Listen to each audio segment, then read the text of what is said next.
Right, welcome.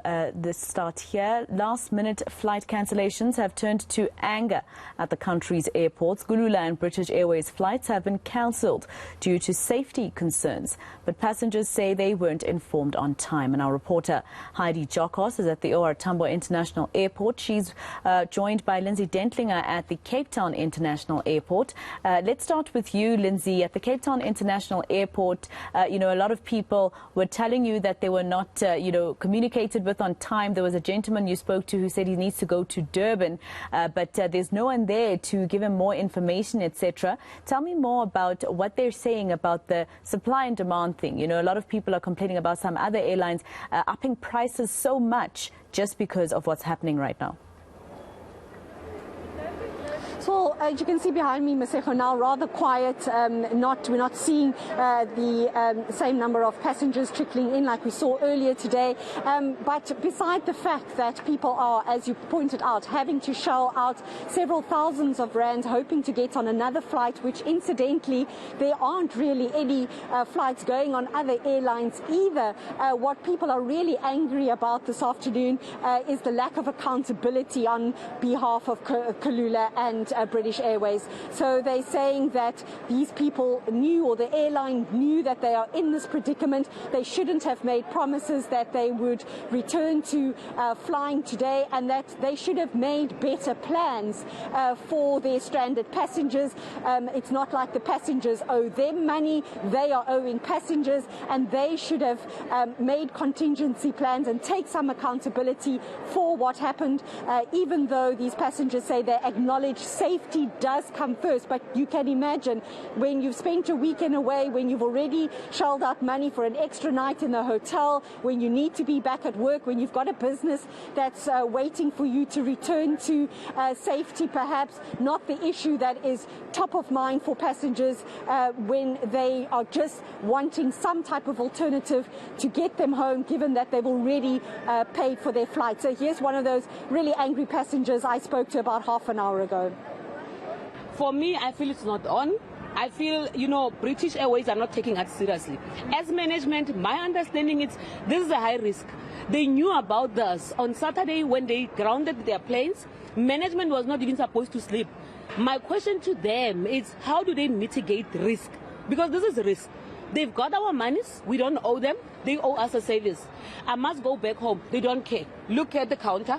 The counter is closed. They give us these SMSs and emails. We've been phoning them since Saturday, Sunday, Monday. We are here. We are still here. We are stranded.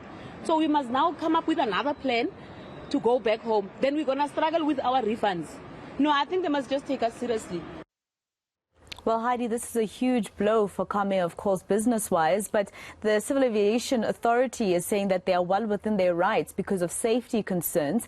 But they also said to you this morning that there are still some things outstanding. Did they explain to you exactly what these things were? So not entirely, Maseko, and I think it becomes very technical when the Civil Aviation Authority needs to explain exactly what is still outstanding. But from yesterday's statement that was issued to the public to notify everyone that ComAir operations are suspended indefinitely, it seems as though ComAir was only able to clear one of the three findings of level 1, which everybody's asking what is level 1. It poses immediate safety risk, and this is why they cannot be allowed to fly. So only one of those levels have been cleared, and there's also a level 2 that needs to be sorted out within 7 days.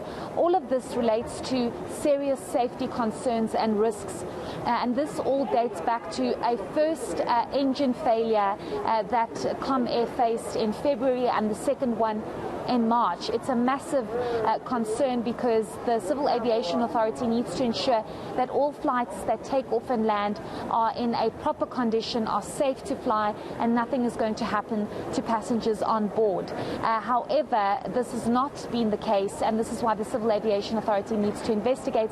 But it's ComAir's responsibility to provide thousands of pages of documentation to prove that the aircraft are safe, that there is going to be no engine failure, and there's proper maintenance on all of their aircraft. We do know that the Civil Aviation Authority says they've gone through extensive documentation, but they still require more in order for them to make a decision to determine whether or not it's safe for the airline to fly. However, passengers extremely frustrated. There's been no communication. Some passengers have even arrived at the airport today where they have been told that only an hour before that their flights are not going to be taking off. We did get to speak to one of the passengers. Let's listen to what he had to say to us.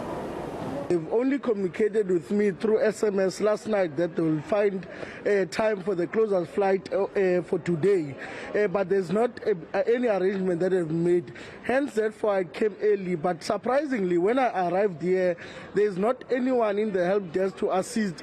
They are clueless on what's happening. Those that were there to be able to answer to us on what's happening. There's no indication that people has came, because remember, people have plans and they booked with their own money to be able to book to travel, but there's nothing indication of whatsoever if they'll get the refund or compensation or anything like that. There's no been communication, lack of communication or nothing. People are still here sitting. Some others will be likely stranded. People are going for business, for exams and so on. They're planned. So this is kind of inconveniences that we don't understand what's happening. All right, there was Heidi Giokos and Lindsay Dentlinger.